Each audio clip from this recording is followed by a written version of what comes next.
Hi friends, आज के इस वीडियो में हम लोग यूनेस्को के वर्ल्ड हेरिटेज साइट्स को डिस्कस करेंगे।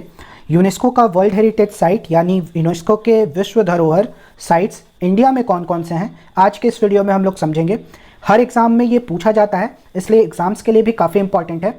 तो वीडियो में आगे बढ़ने से पहले बता दूं, मेरा नाम है आकाश और आप देख रहे हैं बैकबेंचर्स गुरु। अगर आप हमारे चैनल पे नए हो तो चैनल सब्सक्राइब कर लो और नोटिफिकेशन का बेल आइकन प्रेस कर लो, ऐसे ही जनरल नॉलेज वीडियोस के लिए। तो ज़्यादा टाइम वेस्ट ना करते हुए सबसे पहले ये यूनेस्को का वर्ल्ड हेरिटेज साइट है क्या। तो यूनेस्को का वर्ल्ड हेरिटेज साइट एक ऐसा साइट है जो कि ह्यूमन काइंड के लिए, ह्यूमैनिटी के लिए एक स्पेशल इंपॉर्टेंस रखता हो। स्पेशल इंपॉर्टेंस कैसे? स्पेशल इंपॉर्टेंस कल्चरल पर्सपेक्टिव से और नेचुरल पर्सपेक्टिव से। तो इसीलिए यूनेस्को जो वर्ल्ड हेरिटेज साइट रिकॉग्नाइज करता है, या तो कल्चरल साइट्स के रूप में रिकॉग्नाइज करता है, या तो नेचुरल साइट्स के रूप में रिकॉग्नाइज करता है, या फिर दोनों का मिक्सचर भी हो सकता है। ठीक है, इसको वर्ल्ड हेरिटेज प्रोग्राम, जो कि वर्ल्ड हेरिटेज कन्वेंशन हुआ था यूनेस्को का, वर्ल्ड हेरिटेज कन्वेंशन जो कि 1972 में हुआ था, उसके तहत इन साइट्स को रिकॉग्नाइज किया जाता है। और ऐसा इसका मकसद है कि जिससे आइडेंटिफिकेशन, प्रोटेक्शन और प्रिजर्वेशन हो सके ऐसे हेरिटेज साइट्स का। क्या करना है? आइडेंटिफाई करना है, प्रोटेक्ट करना है और प्रिजर्व करना है ऐसे साइट्स को जो कि ह्यूमैनिटी के लिए एक आउटस्टैंडिंग वैल्यू रखते हों। तो इंडिया में टोटल 38 साइट्स हैं, जिसमें से 30 कल्चरल है, 7 नेचुरल है और 1 मिक्स है। अभी करेंटली 38 है, आने वाले समय में बढ़ सकता है या घट भी सकता है, तो आप एक करंट अफेयर्स पे भी नज़र बनाए रखिएगा। तो चलिए अब आते हैं, सबसे पहले 30 कल्चरल साइट्स देखेंगे। 30 कल्चरल साइट्स कौन कौन से हैं जो कि यूनेस्को के वर्ल्ड हेरिटेज साइट हैं। तो हम लोग स्टेट वाइज देखेंगे, कौन से स्टेट में है वो साइट, कौन सा साइट है, साइट का नाम, फिर ईयर, जिस ईयर में यूनेस्को ने रिकॉग्नाइज़ किया था, फिर उसका सिग्निफिकेंस या उसका क्या हिस्टोरिकल कॉन्टेक्स्ट है, इस वीडियो में हम लोग देखते हैं। तो सबसे पहला स्टेट है हमारे सामने महाराष्ट्र। तो महाराष्ट्र में काफ़ी सारे साइट्स हैं। सबसे पहला साइट है अजंता केव। अजंता केव को 1983 में रिकॉग्नाइज़ किया गया था वर्ल्ड हेरिटेज साइट के रूप में। तो इसका सिग्निफिकेंस क्या है? अजंता केव्स औरंगाबाद डिस्ट्रिक्ट में है, औरंगाबाद महाराष्ट्र में है, औरंगाबाद डिस्ट्रिक्ट इन महाराष्ट्र। और ये रॉक कट केव है, ये रॉक को काट करके बनाया गया था। इसमें 30 रॉक कट केव है, 30 रॉक कट बुद्धिस्ट केव है। तो बुद्धिज़्म के लिए, बुद्धिस्ट रिलीजन के लिए काफ़ी ज़्यादा इंपॉर्टेंट है। इसमें स्कल्पचर भी है, आर्किटेक्चर भी है, आपको पेंटिंग्स भी देखने को मिलेगी और फेमस फ्रेस्को पेंटिंग जो कि अजंता की है, जैसे डाइंग प्रिंसेस, फ्लाइंग अप्सरा, प्रीचिंग बुद्धा, आपको इसमें देखने को मिलेगी। तो ये एक रॉक कट केव है महाराष्ट्र के औरंगाबाद डिस्ट्रिक्ट में। अगला आते हैं इलोरा केव। इलोरा केव को भी 1983 में रिकॉग्नाइज किया था। इसको बोलते हैं लोकल भाषा में वेरुल लेनी, और ये भी महाराष्ट्र में ही है। ये भी रॉक कट केव है जो कि मॉनेस्ट्री था बुद्धिस्ट का, और इसमें लार्ज मोनोलिथिक एक्सकावेशन आपको देखने को मिलेंगे, जैसे कि एग्जांपल है द ग्रेट कैलासा। आप अपने स्क्रीन पे ये इमेज देखो, और ये सह्याद्री रेंज को काट काट करके बनाया गया है। सह्याद्री यानी वेस्टर्न घाट्स को लोकल भाषा में सह्याद्री रेंज बोलते हैं, और इसको बुद्धिज़्म, हिंदुइज्म और जैनिज्म तीनों का एक कल्चरल सेंटर माना जाता है। नेक्स्ट आते हैं एलिफेंटा केव्स। एलिफेंटा केव्स को 1987 में रिकॉग्नाइज किया था, और एलिफेंटा आइलैंड पे लोकेटेड है मुंबई में। 7 केव मिले हैं इसमें एलिफेंटा ग्रुप के, और इसमें शिवा की त्रिमूर्ति भी मिली है। और इसको सॉलिड बसाल्ट रॉक को काट के बनाया गया है। तो इसका सिग्निफिकेंस ये है। ठीक है, अगला है छत्रपति शिवाजी टर्मिनस। छत्रपति शिवाजी टर्मिनस को 2004 में यूनेस्को ने रिकॉग्नाइज किया था। ये हेडक्वार्टर है सेंट्रल रेलवेज का। इसको डिज़ाइन किया था FW स्टीवेंस ने, फ्रेडरिक विलियम्स स्टीवेंस ने इसको डिज़ाइन किया था। 1887 और 1888 के बीच में इसको डिज़ाइन किया गया था। इसका नाम विक्टोरिया टर्मिनस था पहले। ब्रिटेन की क्वीन थी, क्वीन विक्टोरिया, उनके नाम पे रखा गया था विक्टोरिया टर्मिनस। बाद में जो 17वीं शताब्दी के राजा थे, मराठा किंग थे, छत्रपति शिवाजी, उनके नाम पे ये छत्रपति शिवाजी टर्मिनस नाम रखा गया। और ये गोथिक स्टाइल के लिए फेमस है, ये गोथिक स्टाइल आर्किटेक्चर के लिए फेमस है। नेक्स्ट है महाराष्ट्र में ही Victorian and art deco ensemble of Mumbai. इसमें एक बिल्डिंग नहीं, काफ़ी सारी बिल्डिंग्स आती हैं। इसको 2018 में रिकॉग्नाइज किया था, और ये भी विक्टोरियन गोथिक बिल्डिंग के लिए फेमस है।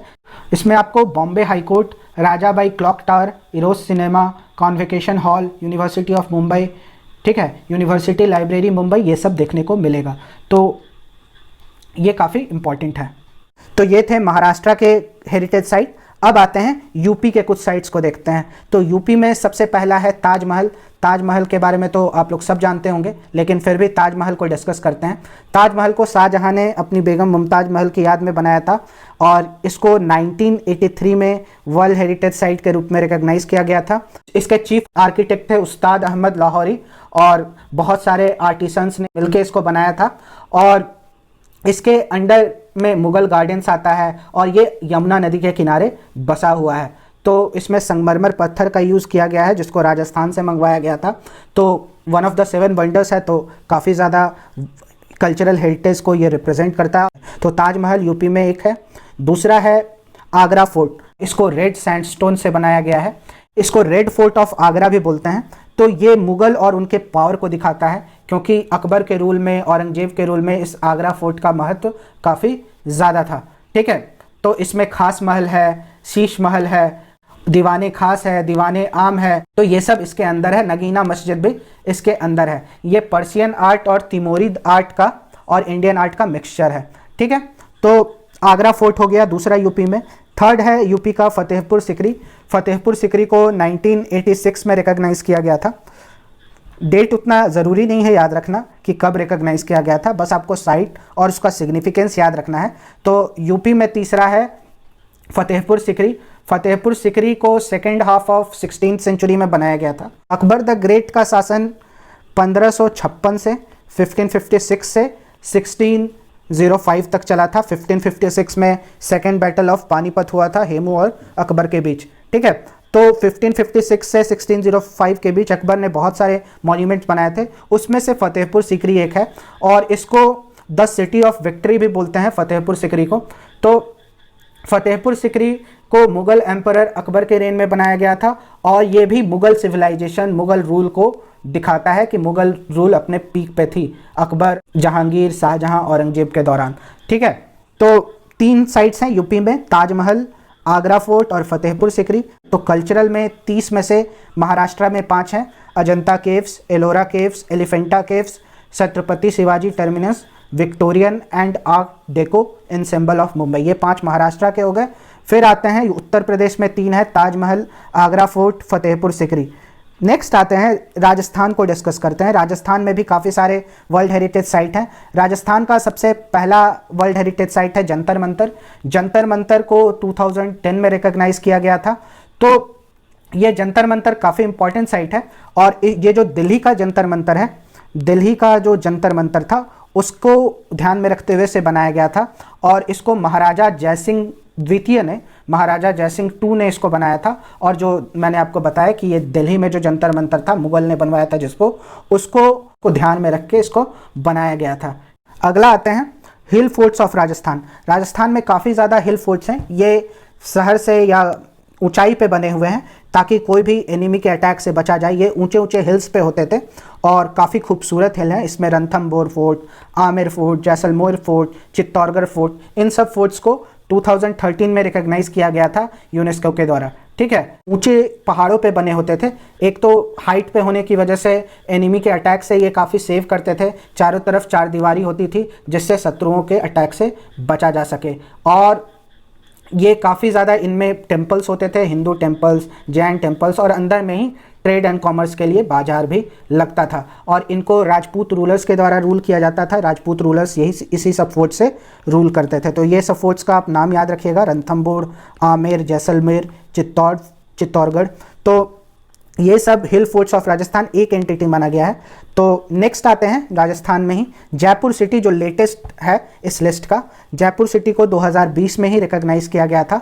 Jaipur city was founded by Sawai Jai Singh 2 in 1727। 1727 में सवाई जयसिंह द्वितीय ने जयपुर शहर की स्थापना की थी। और जयपुर सिटी के बारे में तो आप जानते ही हैं, पिंक सिटी के नाम से भी फेमस है। प्लान्ड सिटी आपको दिखेगी, एक अर्बन कल्चर को रिप्रेजेंट करता है। और इसमें आपको वेस्टर्न कल्चर, मुगल कल्चर और हिंदू कल्चर का भी आपको इन्फ्लुएंस दिखेगा। इसमें लार्ज पब्लिक स्क्वायर्स हुआ करते थे जिसको चॉपर्स बोलते हैं। और उसके चारों तरफ मार्केट, स्टॉल्स, घर, टेम्पल सारे कुछ बने होते थे। तो जयपुर सिटी 2020 में इसको रिकॉग्नाइज़ किया गया था। तो ये काफ़ी इंपॉर्टेंट है, आपके अगले एग्जाम्स में जिस भी एग्ज़ाम की आप तैयारी कर रहे हैं उसमें पूछा जा सकता है। तो राजस्थान का 3 फिर से रिपीट कर दूं, the Jantar Mantar, hill forts of Rajasthan, और तीसरा है जयपुर सिटी। राजस्थान के बाद आते हैं आप चंडीगढ़ पे। चंडीगढ़ में द आर्किटेक्चरल वर्क ऑफ लू कॉर्ब्यूजियर, या आप प्रोनाउंस जैसे करना चाहें ले कॉर्ब्यूजियर या Le Corbusier, an outstanding contribution to modern movement. ये 2016 में इसको यूनेस्को ने रिकॉग्नाइज़ किया था। तो इसमें आपको वर्क ऑफ लू कॉर्ब्यूजियर मिलेगा। तो ये चंडीगढ़ में है और काफ़ी इम्पॉर्टेंट है क्योंकि ये यूनियन टेरिटरी में आता है। तो जैसा कि मैंने आपको बताया, आजकल स्टेटमेंट्स वाले क्वेश्चन आते हैं। अगला आते हैं मध्य प्रदेश का, इम्पॉर्टेंट है क्योंकि मध्य प्रदेश में 3 साइट्स हैं। तो मध्य प्रदेश में सबसे पहला है Khajuraho group of temple. Khajuraho का टेम्पल 1986 में इसको यूनेस्को ने रिकॉग्नाइज़ किया था और इसको चांदेला किंग ने बनाया था। चांदेला पीरियड में बना था ये 10वीं शताब्दी में। इसको हिंदू और जैन रिलीजन से जोड़ के देखा जाता है। इसमें 85 टेम्पल्स थे, 85 टेम्पल्स, और जिसमें से 22 बचे हुए हैं। इसमें काफ़ी सारे मुस्लिम इन्वेजन भी हुए, लेकिन अभी भी ये खड़ा है और ये यूनेस्को के हिसाब से विश्व धरोहर है। ये 950 से 1050 एडी के बीच ये बना था। अगला एमपी में इम्पॉर्टेंट है Buddhist monuments at Sanchi. Sanchi में सांची स्तूपा भी है, तो ये आप ध्यान रखिएगा। इसको 200 से 100 BC के दौरान बनाया गया था और ये इसमें आपको काफ़ी सारे मोनोलिथिक पिलर्स देखने को मिलेंगे। इससे बुद्धिस्ट कल्चर के बारे में पता चलता है, बुद्धिस्ट कल्चर के बारे में पता चलता है, बुद्धिस्ट ट्रेडिशन के बारे में पता चलता है और बुद्धिस्ट ज़माने के आर्ट एंड आर्किटेक्चर के बारे में पता चलता है। तो इंडिया में काफ़ी ज़्यादा अशोका के रूल में ये बुद्धिस्ट कल्चर और बुद्धिस्ट ट्रेडिशन और बुद्धिस्ट रिलीजन फ्लरिश किया। अगला आते हैं मध्य प्रदेश में तीसरा, rock shelters at Bhimbetka. Bhimbetka की गुफाएं। तो ये यूनिक इसलिए है क्योंकि ये नेचुरल रॉक शेल्टर्स है, जो कि नेचुरल रॉक शेल्टर होने की वजह से उस ज़माने के लोग कैसे सरवाइव करते हैं वो दिखाया गया है। तो ये फुटहिल्स ऑफ विंध्या रेंज में है। विंध्या, जो विंध्या की पहाड़ियाँ हैं उसके फुटहिल्स में है और इसमें मेसोलिथिक पीरियड के आपको हिस्टोरिकल डेवलपमेंट देखने को मिलेंगे और इसमें आपको रॉक पेंटिंग भी देखने को मिलेगा। तो ये rock shelters of Bhimbetka central Indian state Madhya Pradesh में पड़ता है और इसको 2003 में यूनेस्को ने रिकॉग्नाइज किया था।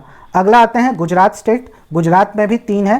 पहला तो है चंपानर पावागढ़ आर्कियोलॉजिकल पार्क, फिर है रानी की वाव, फिर है हिस्टोरिक सिटी ऑफ अहमदाबाद। तो सबसे पहले देखते हैं चंपानेर पावागढ़ आर्कियोलॉजिकल साइट।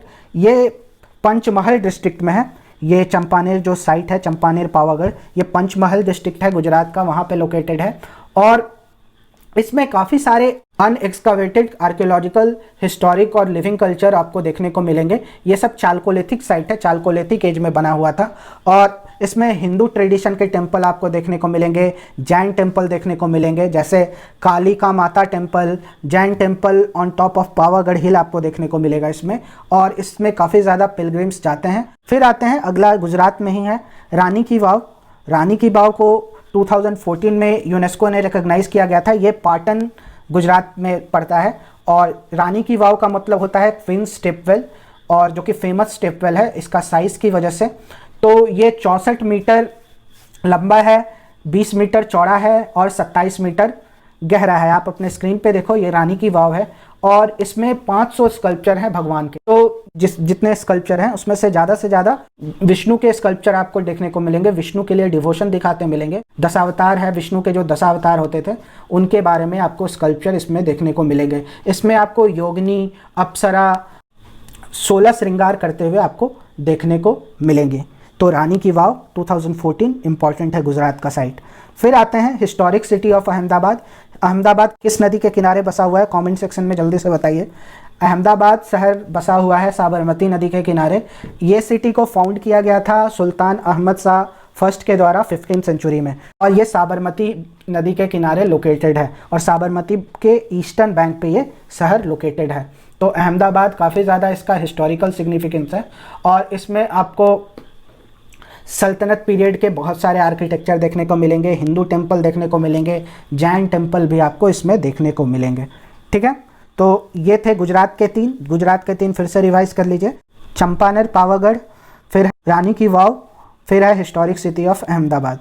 फिर आते हैं दिल्ली के बारे में देखते हैं। दिल्ली में भी 3 है, पहला है कुतुब मीनार, दूसरा है हुमायूंस टॉम्ब, तीसरा है रेड फोर्ट कॉम्प्लेक्स। तो कुतुब मीनार 1993 में इसको रिकॉग्नाइज किया गया था, ये आपको पता है कि इसको इनिशिएट कराया था कुतुबुद्दीन ऐबक ने, फिर इसको कंप्लीट कराया इल्तुतमिश में। हालांकि बहुत सारे दिल्ली सल्तनत के रूलर ने इसको रिनोवेट कराया, लेकिन आपको ये 2 नाम याद होने चाहिए कि कुतुबुद्दीन ऐबक जो कि स्लेव डायनेस्टी और मामलुक डायनेस्टी का फाउंडर था इंडिया में, उसने इसको इनिशिएट कराया था, फिर इल्तुतमिश ने कुतुब मीनार को कंप्लीट कराया था। तो ये भी विश्व धरोहर है यूनेस्को के हिसाब से। फिर अगला है हुमायूंस टॉम्ब। हुमायूंस टॉम्ब को 1993 में रिकॉग्नाइज किया गया था और हुमायूंस टॉम्ब से आपको मुगल आर्किटेक्चरल स्टाइल का पता लगता है। इसको 1569 से 1570 के बीच में, 1569 टू 1570 के बीच में मुगल एम्प्रेस, मतलब जो हुमायूं की विधवा पत्नी थी, बीगा बेगम या हांजी बेगम ने इसको बनाया था। तो इससे आपको मुगल आर्किटेक्चर के बारे में पता चलता है। अगला आते हैं रेड फोर्ट। रेड फोर्ट को 2007 में रिकॉग्नाइज किया गया था यूनेस्को के द्वारा। तो रेड फोर्ट या लाल किला काफ़ी फेमस है, इसको शाहजहां ने 17वीं सेंचुरी में बनाया था, और जो कि शाहजहां का नया कैपिटल हुआ करता था शाहजहानाबाद, उसका ये पार्ट था, और यहाँ से हमारी फ्लैग होइस्टिंग भी की जाती है। तो ये काफ़ी इम्पॉर्टेंट है वर्ल्ड हेरिटेज साइट के रूप में और इंडिया के लिए भी। नेक्स्ट आते हैं बिहार में 2 है, एक महाबोधि टेम्पल कॉम्प्लेक्स बोध गया में, जहाँ पे गौतम बुद्धा को इनलाइटनमेंट मिला था, ज्ञान की प्राप्ति हुई थी 531 BC में।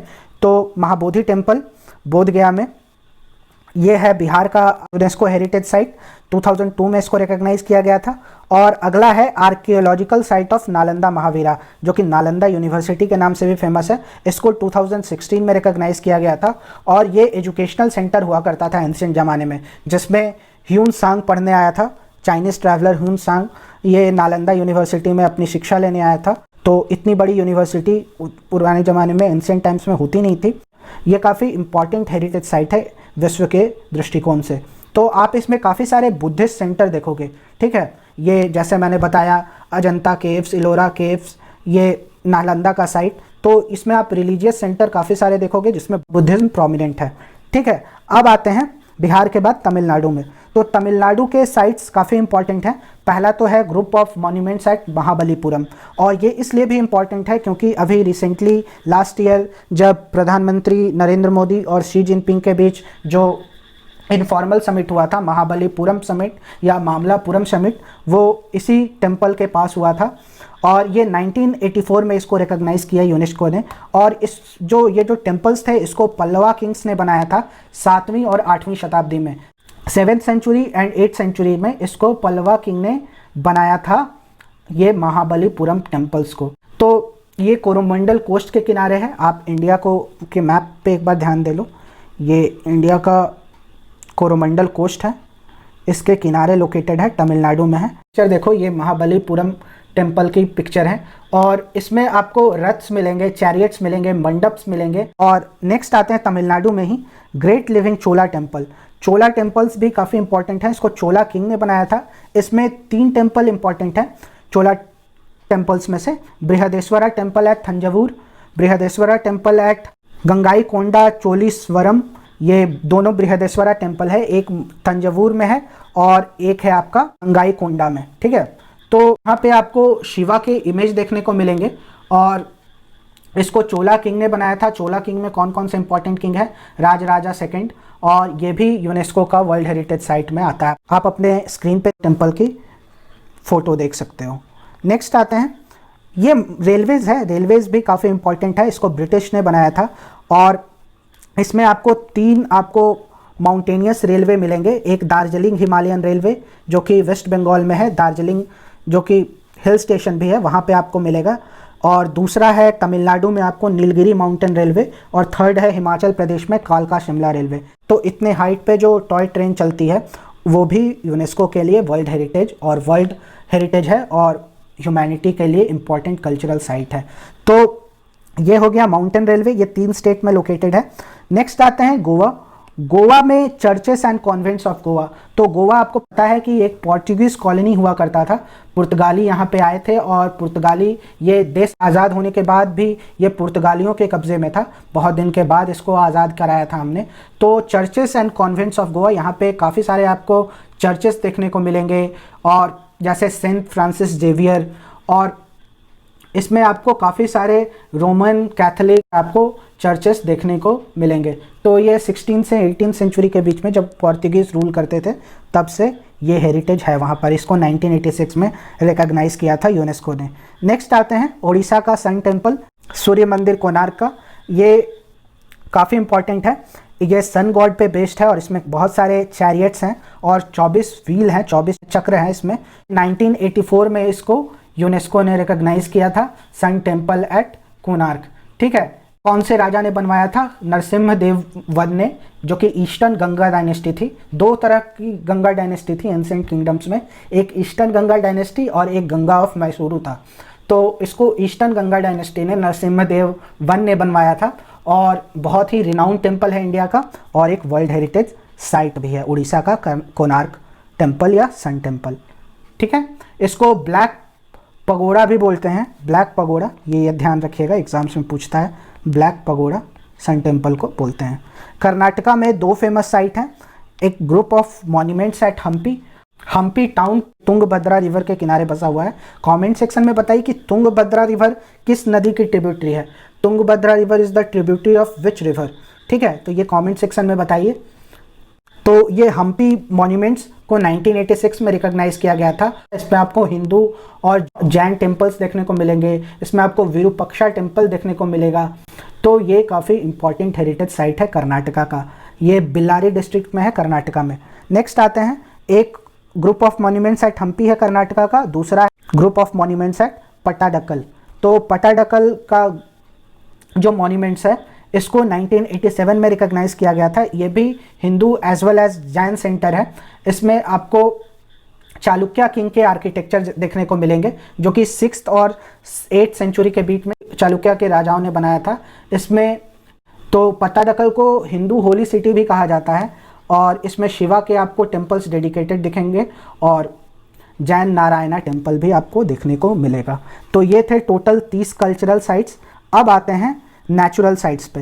नेचुरल साइट्स टोटल 7 हैं, जिसमें से काजीरंगा नेशनल पार्क असम में है। इसमें आपको ग्रेट वन हॉर्न राइनोसोरस देखने को मिलेगा, great Indian one horn rhinoceros. ये ब्रह्मपुत्रा के प्लेन्स पे है, नॉर्थ ईस्ट में है, असम स्टेट पे। इसको 1985 में रिकॉग्नाइज किया था। अगर आपने नेशनल पार्क वाला वीडियो नहीं देखा है तो अभी जाकर देखिए, आई बटन में लिंक है। अगला है मानस वाइल्ड लाइफ सेंचुरी। मानस वाइल्ड लाइफ सेंचुरी भी असम में ही है। इसको 1985 में रिकॉग्नाइज किया गया था, और ये भूटान से बॉर्डर के पास है, और यहीं से मानस रिवर फ्लो करता है, और मानस रिवर का नाम मनसा गॉडेस के नाम पे रखा गया है। तो मानस वाइल्ड लाइफ सेंचुरी भी इम्पॉर्टेंट हेरिटेज साइट है। ये सब अब साइट है नेचुरल हेरिटेज साइट। अभी जो पढ़ रहे थे 30 वो कल्चरल था, ये प्राकृतिक धरोहर है विश्व की। ठीक है, अगला आते हैं केलोदेव नेशनल पार्क। ये हर दृष्टिकोण से इम्पॉर्टेंट है। रामसर साइट भी है, नेशनल पार्क भी है, बर्ड सेंचुरी भी है। तो भरतपुर में है केलोदेव घना नेशनल पार्क, भरतपुर है राजस्थान में। इसको भी 1985 में रिकॉग्नाइज किया था। और वेटलैंड है, तो वेटलैंड है तो काफ़ी सारे माइग्रेटरी बर्ड्स यहाँ पे आते हैं, जो कि वनरेबल इंडेंजर्ड स्पेसीज आपको मिलेंगे बर्ड्स की यहाँ पे। नेक्स्ट आते हैं, चौथा जो है वो है सुंदरबन नेशनल पार्क। सुंदरबन वेस्ट बंगाल में है, और बांग्लादेश में भी है, लेकिन हमारी कंट्री में वेस्ट बंगाल में है। तो ये मैंग्रोव फॉरेस्ट है। मैंग्रोव फॉरेस्ट आप जानते हैं कितना इंपॉर्टेंट है नेचर के दृष्टिकोण से। यहाँ पे आपको रॉयल बंगाल टाइगर भी देखने को मिलेगा, और मैंग्रोव फॉरेस्ट होने की वजह से ये इकोलॉजी के लिए काफ़ी ज़्यादा इम्पॉर्टेंट है। नेक्स्ट आते हैं Nanda Devi and valley of flowers national park. ये उत्तराखंड में है, दोनों एक ही है, अलग अलग नहीं काउंट करना है। नंदा देवी और valley of flowers national park Uttarakhand में। आपको इसमें यूनिक बायोडाइवर्सिटी मिलेगी, आपको यूनिक फ्लावर्स देखने को मिलेंगे जो कि हाई एल्टीट्यूड पे ही मिलते हैं। तो ये भी वर्ल्ड हेरिटेज साइट है नेचुरल कैटेगरी में। फिर आते हैं वेस्टर्न घाट्स। जो वेस्टर्न घाट्स में स्टेट्स पड़ते हैं जैसे केरला, तमिलनाडु, कर्नाटका, महाराष्ट्र, ये दुनिया का एक one of the most hottest biodiversity hotspot है। यहाँ पे बहुत सारी आपको जेनेटिक स्पेसीज़ मिलेंगी, फ्लोरा की भी, फौना की भी, और काफ़ी ज़्यादा इनका डिग्रेडेशन भी हुआ है वेस्टर्न घाट्स का हाल के समय में। भारत सरकार ने कौन कौन सी कमेटी बनाई है वेस्टर्न घाट्स को बचाने के लिए, कमेंट सेक्शन में बताइए। तो वेस्टर्न घाट्स भी काफ़ी इंपॉर्टेंट है। ये आप मैप में देखिए, ये इंडिया है और इंडिया के वेस्टर्न साइड्स में ये वेस्टर्न घाट्स हैं, जिसमें नीलगिरी आता है। केरल से लेके महाराष्ट्र तक ये फैला हुआ है और यहाँ पे साउथ वेस्ट मानसून आता है बारिश लेके। ये ऊंचाई होने की वजह से यहाँ पे काफ़ी ज़्यादा रेनफॉल होता है, जिसकी वजह से यहाँ पे काफ़ी सारी आपको बायोडाइवर्सिटी देखने को मिलती है। तो इसको 2012 में रिकॉग्नाइज़ किया गया था यूनेस्को के द्वारा। ये एक बड़ा रीज़न है, ये किसी एक स्टेट पे नहीं है। और लास्ट है ग्रेट हिमालयन नेशनल पार्क, जो कि हिमाचल प्रदेश में है। यहाँ पे आपको स्नो लेपर्ड मिलेगा, स्पेसीज रिचनेस देखने को मिलेगा, अल्पाइन पीक्स, अल्पाइन मीडोज जो कि हाई एल्टीट्यूड पे पाया जाता है, वो आपको यहाँ पे देखने को मिलेगा। तो ये थे 7 नेचुरल हेरिटेज साइट। अब आते हैं मिक्स साइट में। मिक्स साइट में कंचनजंगा नेशनल पार्क एकमात्र मिक्स साइट है इंडिया का, जो कि कल्चरल दृष्टिकोण से भी, सांस्कृतिक पर्सपेक्टिव से और नेचर के पर्सपेक्टिव से, दोनों पर्सपेक्टिव से ये इंपॉर्टेंट है, इसीलिए इसको मिक्स साइट का दर्जा दिया गया है। यह सिक्किम स्टेट में है। सिक्किम के वेस्ट में है नेपाल, ईस्ट में है भूटान, और सिक्किम एकमात्र जो इंडियन स्टेट से बॉर्डर शेयर करता है वो है वेस्ट बंगाल। तो सिक्किम में जो कंचनजंगा नेशनल पार्क है, यहाँ पे आपको नेचर के दृष्टिकोण से रेड पांडा देखने को मिलेगा, और यहाँ की एक यूनिक कल्चर है जिसको प्रिजर्व करना और जिसके बारे में ह्यूमैनिटी को जानना ज़रूरी है। तो कंचनजंगा एक सही मायने में विश्व धरोहर है, वर्ल्ड हेरिटेज है। तो ये थे सारे साइट्स। तो फिर से एक बार रिवाइज कर लेते हैं। कल्चरल साइट्स 30 थे, नेचुरल साइट्स 7 थे, और मिक्स साइट एक था जो कि कंचनजंगा है। तो 30 + 7 + 1 38। और ये कोई स्ट्रिक्ट नहीं है कि ये ज़िंदगी भर 38 ही रहेगा, कभी ये एक ऐड होगा, 2 ऐड होगा, या फिर कोई रिमूव होगा। तो ये आपको करंट अफेयर्स पे एक नज़र बनाना है, लेकिन मोर और सो इतना तो रहेगा ही। तो होप करता हूँ आपको ये वीडियो पसंद आया। अगर आपको इसका PDF चाहिए तो टेलीग्राम चैनल ज्वाइन करिए, ऑफिशियल बैक बेंचर्स गुरु, लिंक डिस्क्रिप्शन में है। और अगर कोई चीज़ समझ नहीं आए तो रिवाइंड करके देखिए, एग्जाम्स के लिए काफ़ी इंपॉर्टेंट है। हर एग्जाम में कोई ना कोई सवाल जरूर आता है इससे रिलेटेड। होप करता हूँ आपको ये वीडियो बहुत अच्छा लगा होगा। ऐसे ही वीडियो देखने के लिए चैनल को सब्सक्राइब ज़रूर कीजिए और नोटिफिकेशन की घंटी भी बजाइए। मिलते हैं किसी नेक्स्ट वीडियो में, तब तक के लिए कीप लर्निंग एंड जय हिंद।